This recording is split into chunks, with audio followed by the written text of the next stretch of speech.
The storm was building, and so was she. On my security monitor, I watched Diane Patterson creep across my snow-covered land, flashlight beam cutting through the blizzard as she headed straight for my storage bunker. She had no idea I was watching. Had no clue that the door she was about to break into had a lock she'd never crack. Absolutely no idea her obsession with controlling my property was about to become her worst nightmare. For 9 months, this HOA president had tried every trick to force me off my own land. But tonight, desperate to find anything she could use against me, she crossed a line she could never uncross. Sometimes justice doesn't need a hero. It just needs someone foolish enough to walk into their own trap. Hi there. I'm Clayton Booth, and I'll be sharing this story with you today. Stay with me, because what happened that December night changed everything. My name is Clayton Booth, 43 years old, what you might call a professional observer. 20 years studying heritage plant species taught me patience and documentation. Watch carefully. Record everything. Never act until you have complete information. That discipline served me well in research. It would serve me even better tonight. I inherited this house from my grandfather 3 years ago, sitting on 5 acres of pine forest about 3 miles outside town. The land predated the Pinecrest Meadows HOA, which legally meant I wasn't subject to their rules. Legal facts rarely stop people who believe they own the world. The root cellar sat 50 yards behind the main house. A Cold War-era bunker with concrete walls and a heavy steel door. 6 months ago, I installed a modern electronic lock on the inner door, the kind that connected to my phone and logged every access attempt. At the time, I told myself it was just good security. Now I realize I had been preparing for exactly this. The storm hit around 5 that December evening.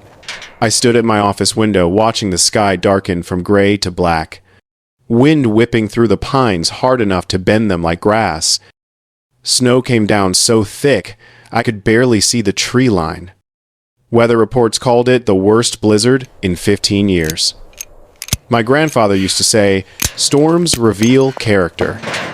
A calm day lets people pretend they're civilized. A storm shows you who they really are. I settled into my office chair around 6, watching the security feeds on my computer monitor. 4 cameras covered different angles of the house and grounds.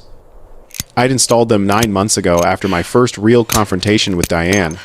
When I realized documentation might become critical, I pulled up the Cellar feed out of routine. Door locked. Battery, 87%. Last access, 14 days ago. Everything normal. That's when I saw the light. Just a flicker at first, barely visible through the snow. I leaned forward. There it was again. A beam moving low to the ground, sweeping side to side like someone searching. The motion sensor highlighted it in a red box. Someone was out there in this storm, on my property, moving toward the cellar. I didn't rush or panic. I simply watched, letting the camera record. The figure moved carefully, staying low, checking back toward my house every few seconds. Even through degraded image quality, I could see deliberate intent. This wasn't someone lost. This was someone who knew exactly where they were going and didn't want to be seen. They reached the cellar entrance at 6:21. The camera showed them from above. Hood up, back to the lens. They set down a small backpack and knelt by the outer door, hands working with purpose. After a moment, I understood. They were picking the old mechanical lock, the original hardware my grandfather installed. That lock was mostly decorative now, corroded and weak. It wouldn't stop anyone determined. I sat back and took a slow sip of coffee. My heart rate stayed steady. My hands didn't shake.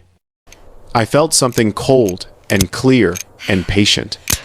This was the moment every camera, every log, every careful documentation of Diane's harassment had prepared me for someone foolish enough to commit a crime I could prove. I opened my phone and pulled up the Cellar lock app. The interface showed locked, charged, undisturbed, but it also gave me control options. I could unlock it remotely, change the access code, or activate override mode, which disabled all mechanisms until I manually reset it. I stared at that last option, thinking through the implications. Then, I set the phone down. Not yet. Let her get inside first. Let her commit fully. The best traps don't spring until the prey is completely invested. Outside. The wind howled harder. On my monitor, the figure worked steadily at my cellar door. At 6:23, the outer door opened. Old metal giving way to crowbar or picks or determination. The figure grabbed their backpack and slipped inside, pulling the steel door shut behind them. That's when I smiled. Because that outer door had a self-locking bolt that engaged automatically when closed from inside. My grandfather installed it during the Cold War to protect people taking shelter. Now it served a different purpose. The person in my root cellar had locked themselves into a space with only one other exit. An electronic door they couldn't open. In a concrete bunker that blocked all cell signals. Trapped, and didn't even know it yet. I picked up my phone again, navigating to contacts. The county sheriff's non-emergency number sat in my favorites. Saved months ago, just in case. Next to it, my lawyer Desmond Archer's cell. I didn't call either yet. First, I wanted to see what happened next. Gather every frame of evidence, build an absolutely airtight case. On screen, the figure stood in the narrow corridor between doors. Flashlight beam, probing the electronic lock. Trapped in a concrete coffin of their own making. All I had to do was wait. To understand why Diane Patterson was breaking into my root cellar in a blizzard, you need to understand what happens when someone builds their entire identity around control, and then meets someone who won't be controlled. 10 months ago, she knocked on my door with a clipboard and a smile that didn't reach her eyes. I'd moved back to my grandfather's house just 3 weeks earlier, still unpacking boxes. Diane introduced herself as the Pinecrest Meadows HOA president, a position she'd held for 7 years. She congratulated me on inheriting such a lovely property, then handed me a printed list of 12 violations that needed immediate correction. Paint color, fence height, trash bin placement, mailbox style, single-spaced, professionally formatted. I read it twice while she waited on my porch. Smile, never wavering. When I finished, I explained politely that my property predated the HOA's founding in 1987.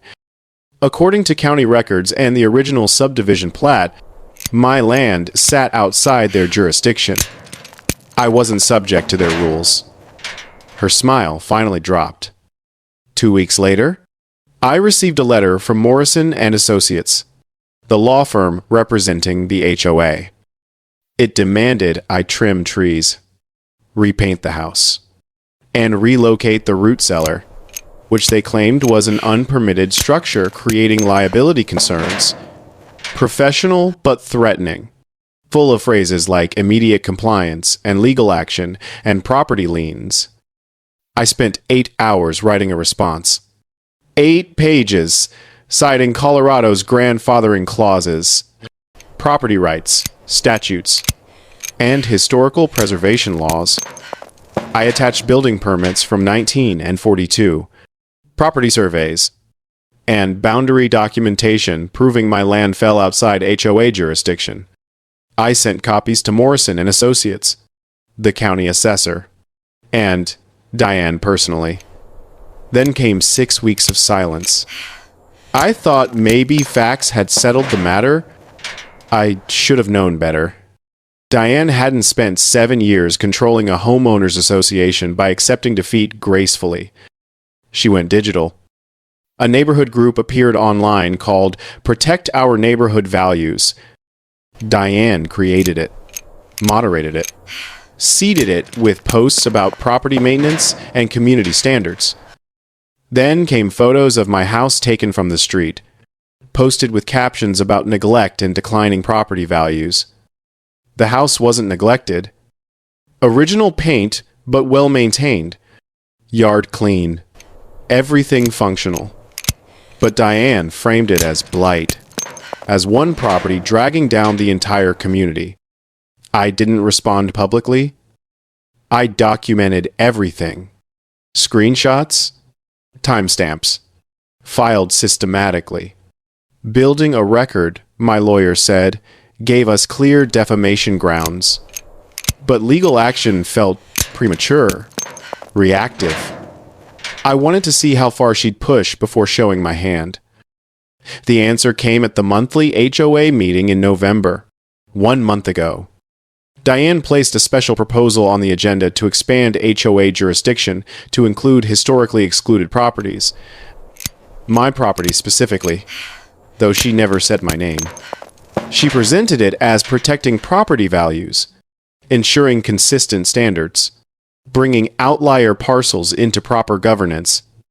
40 residents attended. I was one of them. I sat in the back and let Diane make her entire presentation. 15 minutes of carefully prepared arguments about community cohesion and legal precedents and modern property management. Slides. Graphs. Memorized talking points. When she finished, the HOA board opened the floor for discussion. I stood up, didn't raise my voice, didn't attack her personally, simply presented fact. Original property maps, grandfathering protections under state law, specific statutes preventing retroactive jurisdiction expansion. Point by point. I demonstrated her proposal was legally impossible and attempting it would expose the HOA to liability. I spoke for 10 minutes.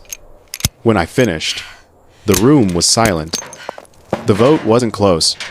31 residents against 9 for. The board chair thanked everyone and moved to the next item. Diane gathered her materials with shaking hands and left before adjournment. I stayed until the meeting ended, then walked to my truck. She was waiting beside my driver's door in the November cold. Expression changed from professional to something harder, something personal. She said I thought I was smart, that I thought I'd won. Then she leaned closer and said she'd prove I was violating something, even if she had to find the evidence herself. I looked at her calmly and said trespassing on private property was a criminal offense. She laughed and walked away. I drove home that night thinking about escalation, about how conflicts grow when one side can't accept losing. Diane had tried legal pressure and failed. Social pressure failed. Political maneuvering failed. What came next? I didn't know exactly, but I knew enough to prepare. The next morning, I upgraded my security system. 2 additional cameras with night vision focused on the root cellar and property perimeter. Motion sensors. Remote monitoring. Cloud backup. 3 weeks later, I upgraded the cellar's old mechanical lock to a modern electronic system with phone controls and access logs. The locksmith said it was overkill for a storage bunker. I said I preferred overkill to regret. Now, watching my monitor as someone worked on breaking into that bunker, I understood preparation wasn't paranoia. It was pattern recognition. Diane had telegraphed exactly what she'd do, told me directly she'd find evidence herself. And here she was, in the worst storm in 15 years, committing burglary to prove I was somehow the problem. The figure in my root cellar had been trapped for exactly 7 minutes when I decided to keep watching instead of calling for help. That probably sounds cold, maybe even cruel. But let me be clear about something. I wasn't keeping her locked in there to punish her. I was documenting a crime in progress, gathering evidence that would be admissible in court, ensuring that when law enforcement arrived, there would be zero ambiguity about what happened tonight. The difference matters. One is revenge. The other is justice. On my monitor, the figure stood in the narrow corridor between the outer and inner doors, flashlight beam moving across the electronic lock's keypad. Even through the camera's night vision filter, I could see frustration in her body language. Shoulders hunched, head tilting side to side, hand reaching out to test the keypad, then pulling back. The camera was positioned in the upper corner of the corridor, hidden behind a ventilation grate I'd installed specifically for surveillance. From her angle, it would be invisible. She had no idea she was being recorded in high definition. Every movement time-stamped and backed up. I pulled my notebook closer and started logging observations. 7:03 p.m. Subject attempts to manipulate outer door handle. No success. Mechanism is self-locked. 7:05. Subject examines electronic keypad.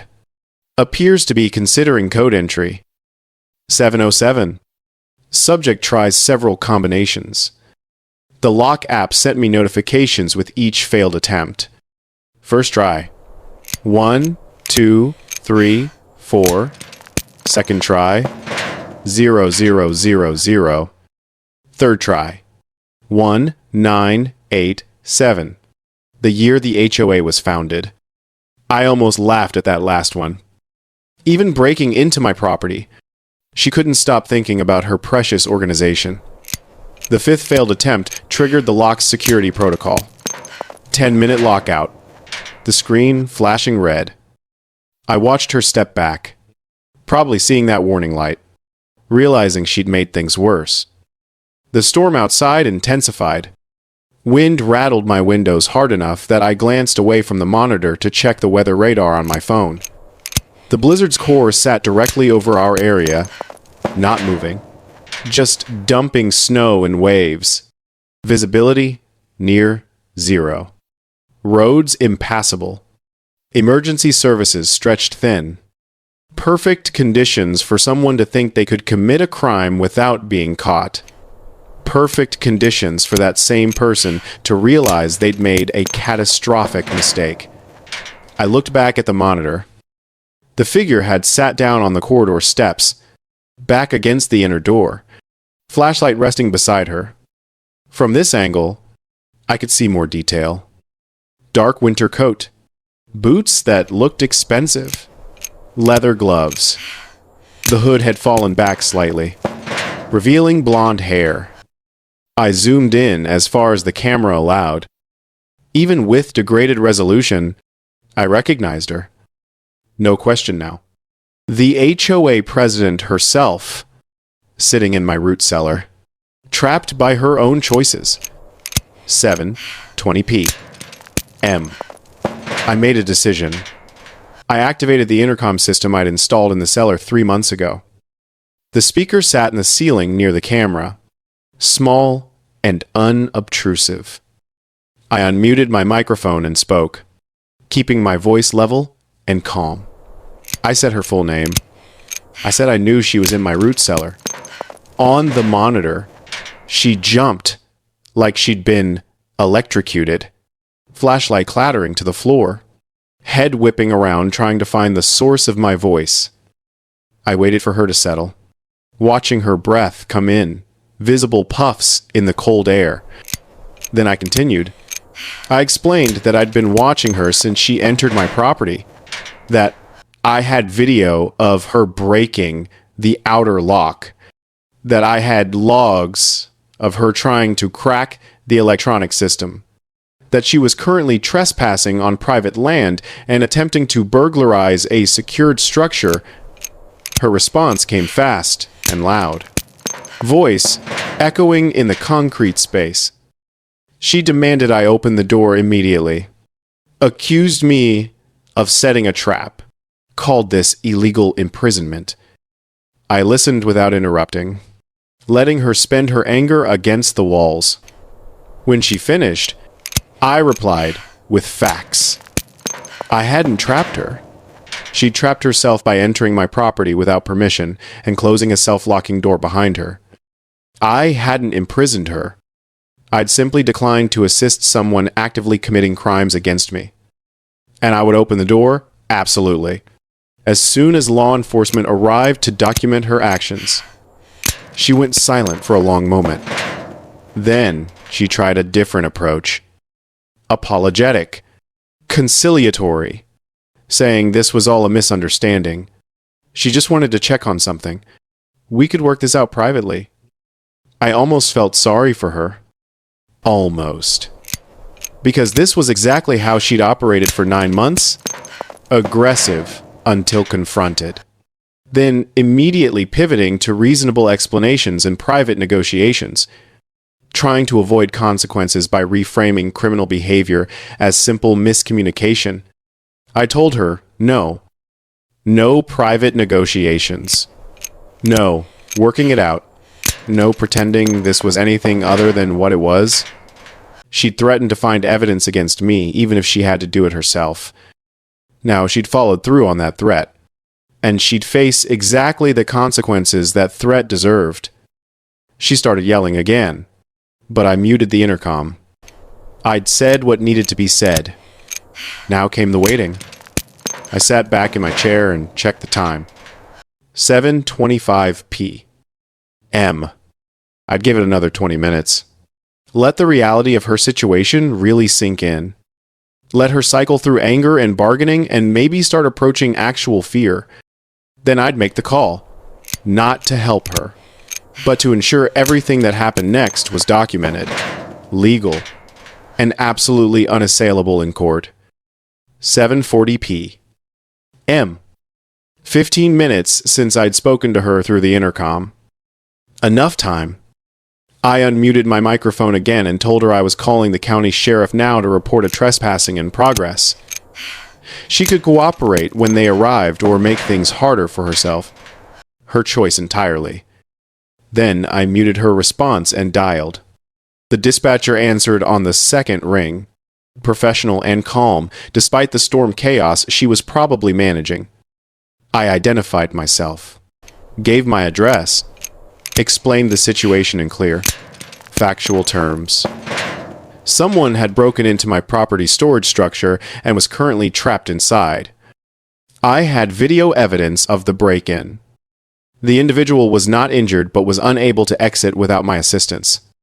I was requesting an officer to document the situation before I released her. The dispatcher asked if the person posed any danger. I said no. Asked if I felt threatened. I said no.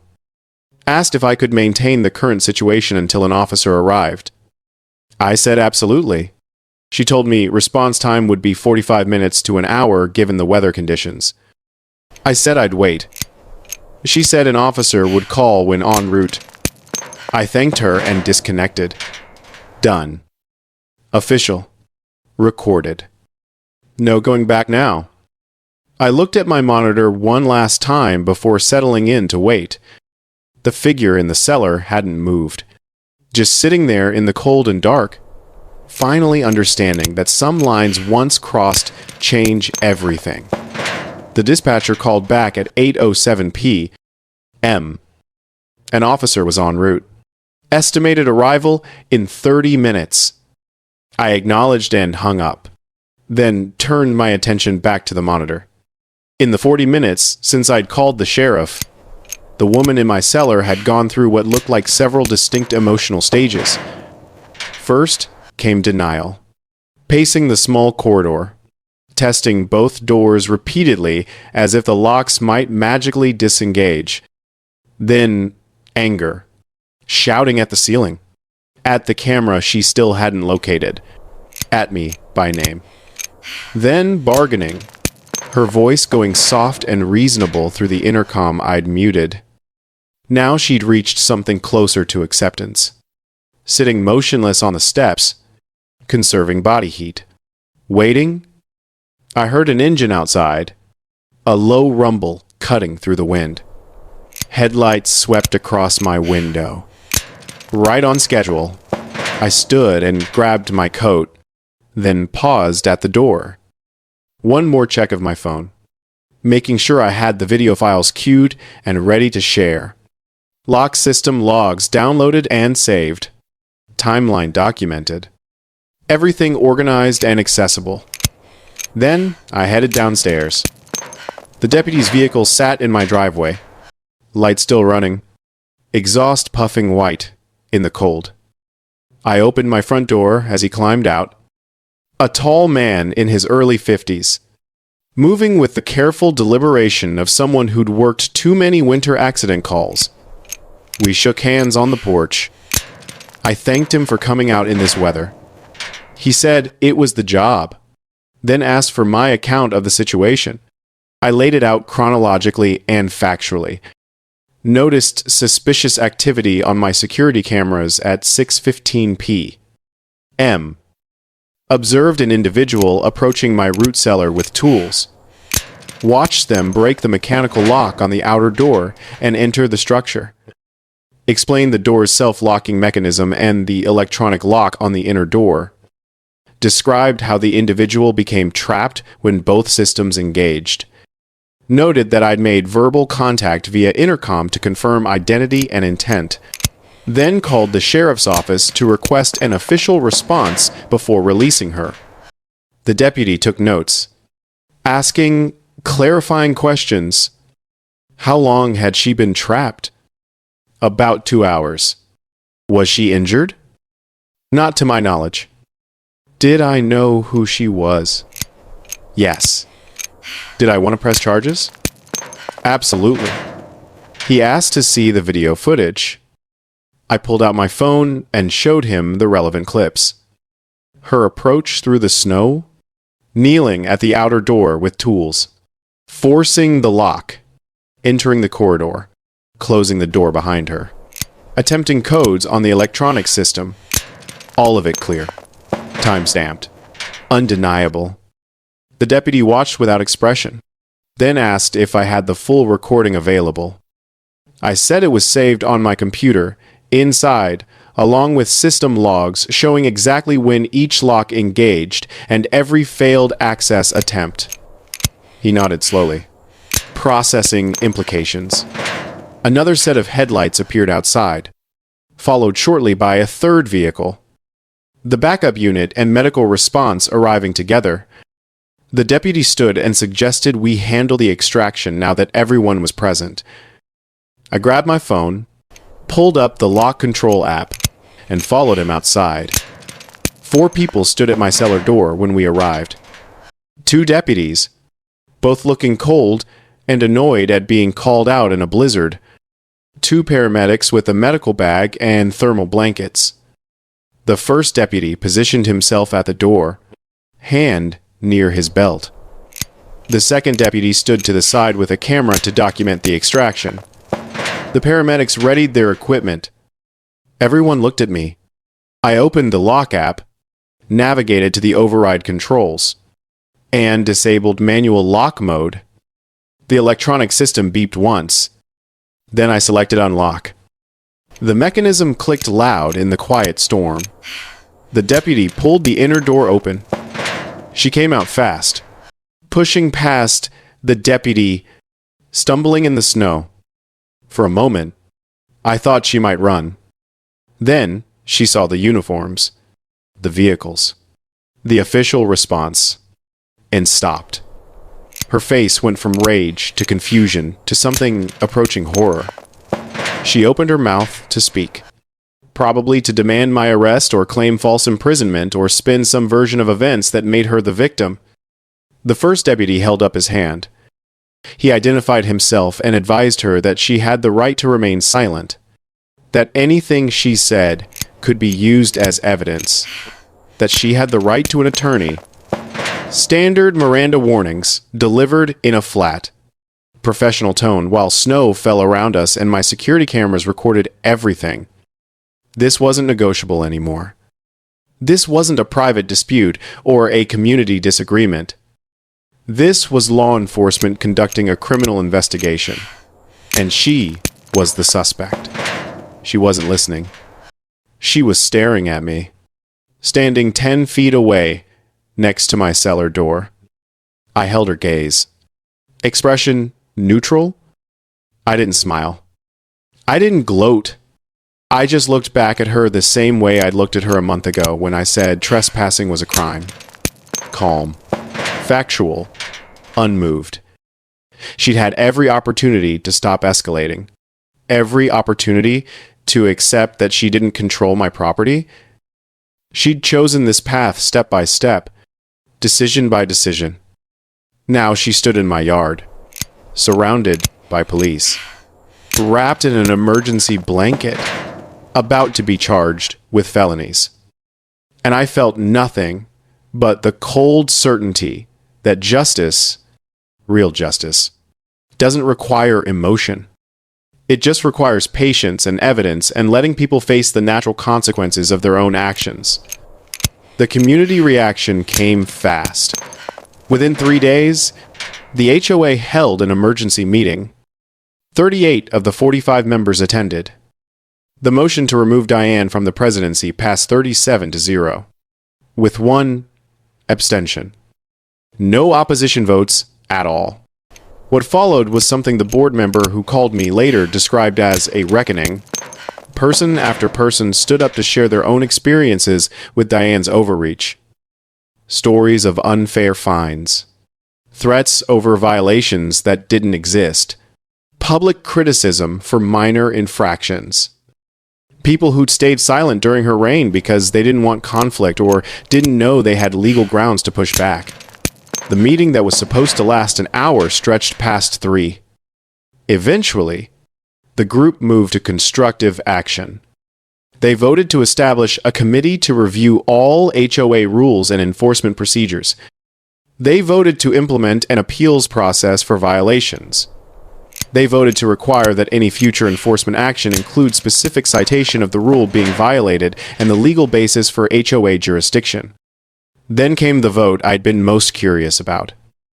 A formal apology to me for the harassment I'd endured, along with written acknowledgement that my property fell outside HOA jurisdiction and would never be subject to their rules.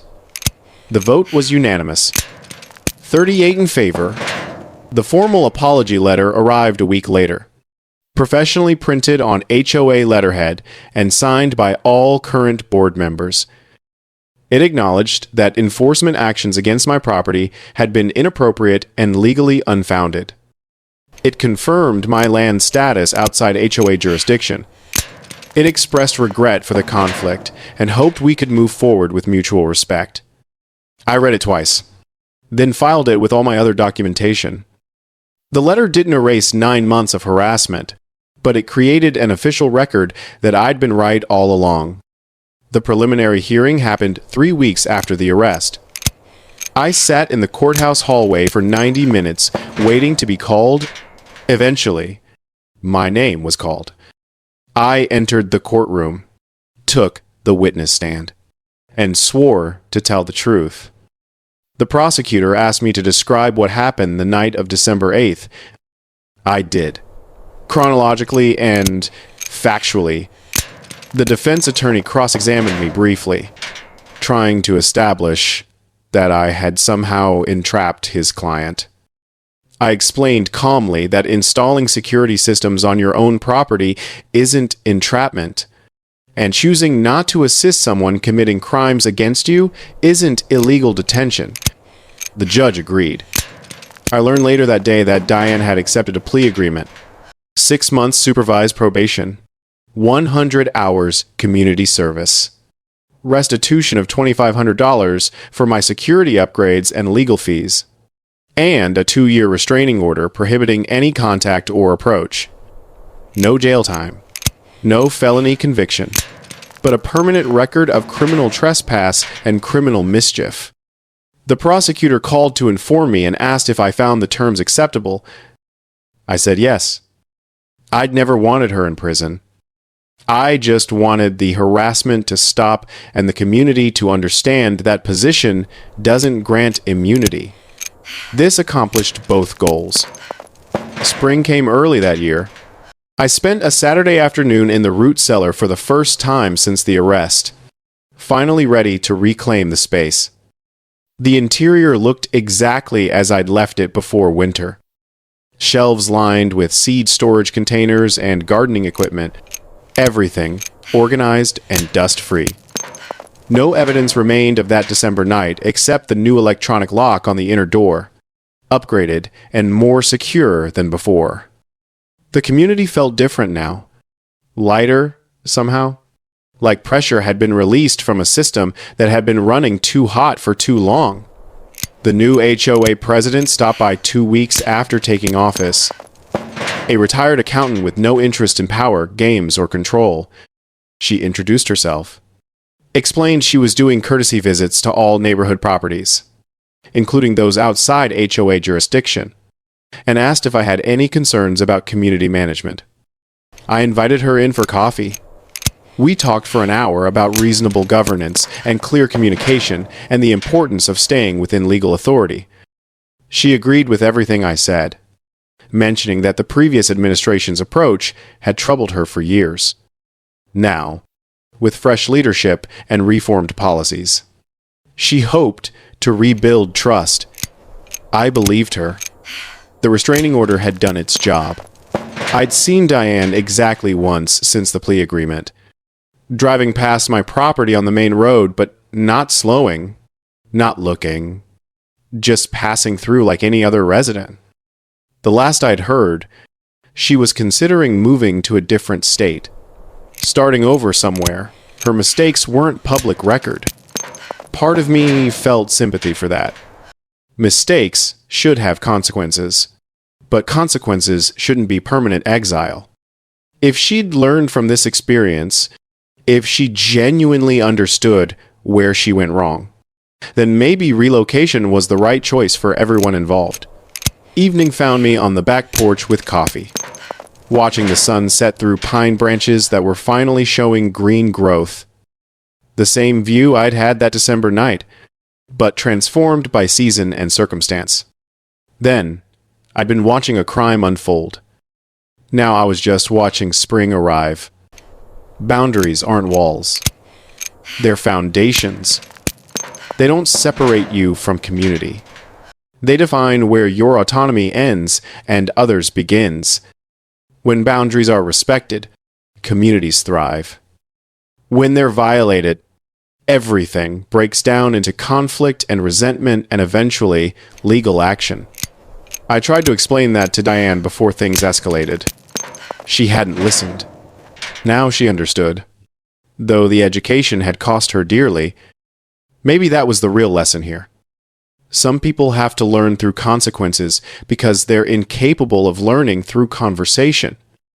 For those people, patience isn't weakness. It's preparation. And preparation, when the moment comes, is everything. Tomorrow, I'd plant seeds. Next week, I'd reach out about the community garden project the new HOA president mentioned. Next month, I'd probably forget to check my security cameras because nothing threatening would be happening. Life would continue.